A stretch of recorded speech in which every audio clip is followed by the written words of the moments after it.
პრობლემაზე, რომლის გადაწყვეტა შესაძლებელია მხოლოდ კომპლექსურად არის თუ არა, ვთქვათ, ეს ტრაგედიაც ერთგვარი უპასუხისმგებლობისა და არა კომპეტენტურობის შედეგი.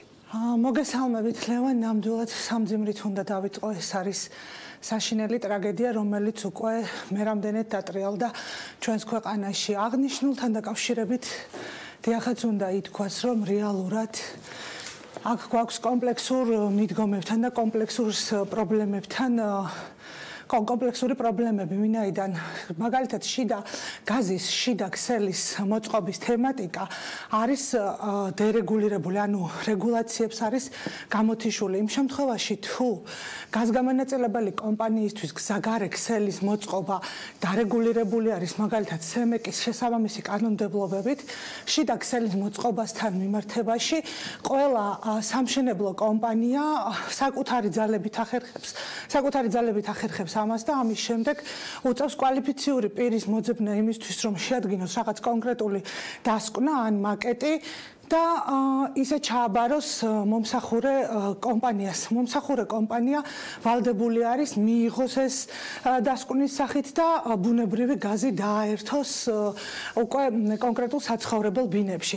ასე რომ რაოდენ პროფესიონალურად არ უნდა იყოს შესრულებული გარექსელის მშენებლობა, თუ კი შიდა ქსელზე დაშვებული არის შესაბამისი შეცდომები, რა თქმა უნდა, ის ვერ იქნება სრულყოფილი, ის იქნება საფრთხის მომცველი. ასე რომ ამასთან დაკავშირებით ალბათ ჩვენ გვექნება საუბარი მარეგულირებელ კომისიასთან, რომ გავიგოთ მათი პოზიციები, თუმცა ეს როგორც გითხარით, მათი რეგულირების ქვეშ არ არის და მათი დასარეგულირებელი არ არის. აქ საუბარი არის ტექნიკურ რეგლამენტზე, რომელშიც ალბათ ცვლილებები უნდა განხორციელდეს, თვითონ მთავრობის გადაწყვეტილებით და ამაზე კომპლექსურად უნდა იმუშაოს აბსოლუტურად ყველა უწყებამ, რომელიც თავის პოზიციებს წარმოადგენს. მე მაგალითად ყოველთვის მირჩევნია, რომ შიდა ქსელი იყოს დაკომპლექტებული და შეჯერებული, გაკეთებული აუცილებლად იმ ადამიანების, ვინც ამაზე მუშაობს, ვისაც აქვს ამის ცოდნა და გამოცდილება, ვისაც შეუძლია რომ გაზის მეურნეობაში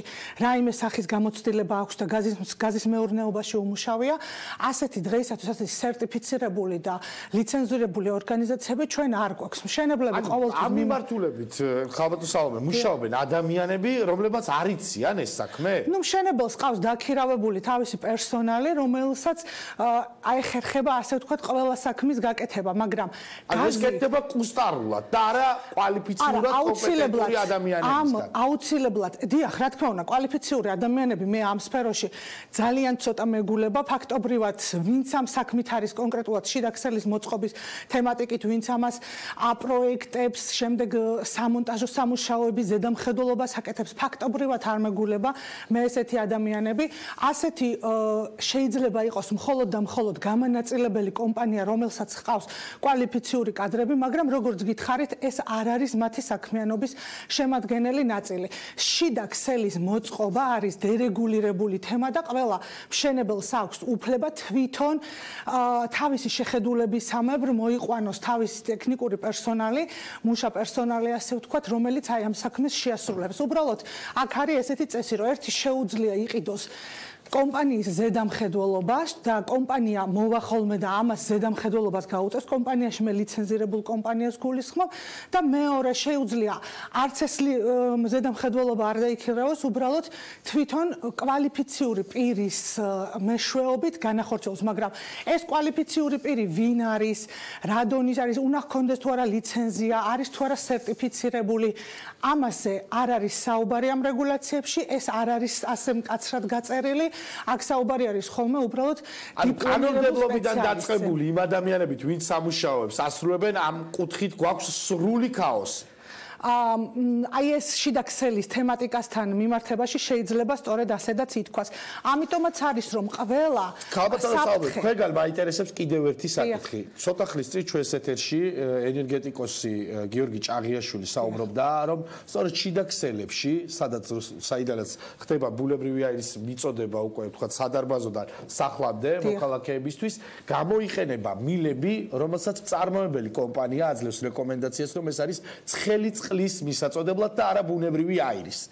ადასტურებთ თუ არა თქვენს ამ ფაქტს? გიორგი ჭაგაშვილი ამბობდა, რომ ეს არის ერთ-ერთი ძალიან სერიოზული პრობლემა, რომელსაც არავინ არ აკონტროლებს. კერძო კომპანიები, მათ შორის ყაზტრანსგაზის თქვათ, არ იყენებს ასეთ მილებს, იმიტომ რომ თქვათ, შეიძლება ის ძვირი იყოს ლითონის მილი და ასეთ მილს იყენებს, რომელიც შედარებით იაფია, არის თუ არა ეს ფაქტი ასე? შესაძლოა ასეც იყოს, მე ნამდვილად ბატონი, რომელიც თქვენ ბრძანებთ, ის არის კონკრეტულად ექსპერტი, როგორც ვიცი, ენერგოუსაფრთხოების საკითხებში. ნამდვილად ეს ლითონის მილები რეალურად არ გამოიყენება, ეს თვალხილულია და შეიძლება ამის დანახვა. ნამდვილად გამოიყენება ლითონის მილები.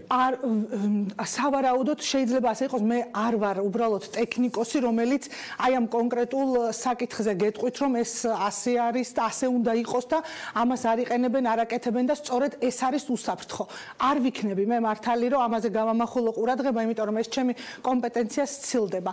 მე შემიძლიათ გითხრათ იმ რეგულაციების წინააღმდეგობასთან, რეგულაციებში არსებული დაშვებული ხარვაზების შესახებ, რაც შეიძლება, რომლის მოწესრიგებამაც შეიძლება აი ეს საფრთხეები აღმოფხრას და საერთო ჯამში ნულოვანამდე დაიყვანოს. შესაძლოა ეს ასეც არის, შესაძლოა ის არის მხოლოდ წყლისთვის და ამას გაზში იყენებენ და თუ იყენებენ, რატომ იყენებენ, რატო არ არის აღმოფხრილი, ამასთან დაკავშირებით ვერ გეტყვით პასუხს, რა თქმა უნდა, ამითაც დავინტერესდებით ჩვენ, ამ კუთხითაც გვექნება საქმის შესწავლა, უფრო მეტიც გავესაუბრებით თვითონ აი ამ ექსპერტებს, რომლებიც ენერგოუსაფრთხოების საკითხებში დღეს გამოდიან და აკეთებენ კომენტარებს და საერთოდ კომპლექსურად მიუძგებით ამ საკითხის შესწავლას, როგორც გითხარით. უბრალოდ მე ახლა პირველადი, რაც გავაკეთეთ, მივმართეთ ახსნა განმარტებისთვის ყაზტრანსგაზ თბილისს, რომ გქონდეს სურათი, რა პერიოდში, რა ნორმების დაცვით დაერთდა ეს კორპუსი ბუნებრივი გაზის ქსელზე, მერე რა სახის ტექნიკური სამუშაოს ამოწმებდნენ თუ არა ისინი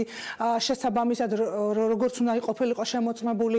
მთავარი შეკითხვა, რომ მივიდა ტექნიკოსი გამოძახების დროს, რა გამოიკვლია, რა შეამჩნია, რა ვერ შეამჩნია, თუ ვერ შეამჩნია, რატო ვერ შეამჩნია. რატომ აი მაგალითად რომ ფაქტია, რომ ვერ შეამჩნიეს ყაზტრანსგაზის ჯგუფის წარმომადგენლებმა, რომ იქ ბუნებრივი აირი ჟონავდა, საიდან ხდებოდა ეს და მათ უთხრეს მოქალაქეებს, რომ არაფერი არ იყო საშიში. აი სწორედ რა შეიძლება მოხდარიყო აქ? უბრალოდ თქვა შეიძლება არ იყვნენ კვალიფიცირებული. სავარაუდოდ იყო ის, რომ ეს ხდებოდა შიდა ქსელზე ხდებოდა ბუნებრივი გაზის გაჟონვის ფაქტი, რაც რეალურად არის პირველადი დასკვნით. შიდა ქსელზე არის სახლში? სახლში ხდებოდა, დიახ, მაგრამ საინტერესოა, მოითხოვა თუ არა ტექნიკოსმა სახლების დათვალიერება, თუ მოითხოვა და მიიღო თანხმობა ან არ მიიღო. ეს ყველაფერი არის კვლევის საგანი, იმიტომ რომ გარე ქსელი რომ შეამოწმა და იქ გაჟონვა ვერ აღმოაჩინა, ფაქტია, იმიტომ რომ ადასტურებდნენ ამას. თვითონ მაცხოვრებლებიც ამბობდნენ, რომ პირველი სართულიდან ბოლო სართულის ჩათვლით შემოწმდა შესაბამისი აპარატურით და იქ გაჟონვა ვერ აღმოჩნდა. ამის შემდეგ თუ იქ მაინც იკვეთებოდა მკვეთრი სუნი გაზის, დაინტერესდა თუ არა ტექნიკოსი, რომ იყვნენ ოჯახებში ხალხი, არ იყვნენ, საიდანმე ხო არ მომდინარეობდა ეს საფრთხე. ეს ყველაფერი, ეს შეკითხვები უნდა დაისვას და ჩვენ ამაზე აუცილებლად უნდა მივიღოთ პასუხები და ამის შემდეგ გვეცოდინება, ჰქონდა თუ არა ჰქონდა იქ არაპროფესიონალიზმს ადგილი, გულგრილობას, დაუდევრობას თუ ასე შემდეგ. ეხლა ყველაფერი არის ვარაუდის დონეზე, იმიტომ რომ გასული არის წუხანდელი შემთხვევიდან სულ რამდენიმე საათი და ჩვენ ელემენტარული ხო გაგონებთ კომუნიკაციას ვერ ვასწრებთ ერთმანეთში, ასე რომ ეს ყველაფერი პასუხები, როდესაც იქნება კითხვებზე მიღებული, ჩვენ გვექნება პირველადი ანალიზირების შესაძლებლობა. ფიქრობ თუ არა, რომ უნდა დადგეს კონკრეტული ადამიანების პასუხისმგებლობის საკითხი, მას შემდეგ რაც რა თქმა უნდა გამოიკვეთება. ანუ ფიქრობ თუ არა, რომ აქ ვიღაცას აუცილებლად ეკისრება პასუხისმგებლობა, მიუხედავად იმისა, რომ ჯერ არ არსებობს დაზუსტებული ინფორმაცია. მინიმუმ ალბათ დისციპლინური პასუხისმგებლობა აუცილებლად დაეკისრებათ იმ თანამშრომლებს. ჩემი სუბიექტური განცდა ასეთი არის, რაც შეეხება სისხლის სამართლის დანაშაულის ნიშნებს, მე ნამდვილად ვერ შევაფასებ, მით უმეტეს, როდესაც ახლა გამოძიება მიმდინარეობს.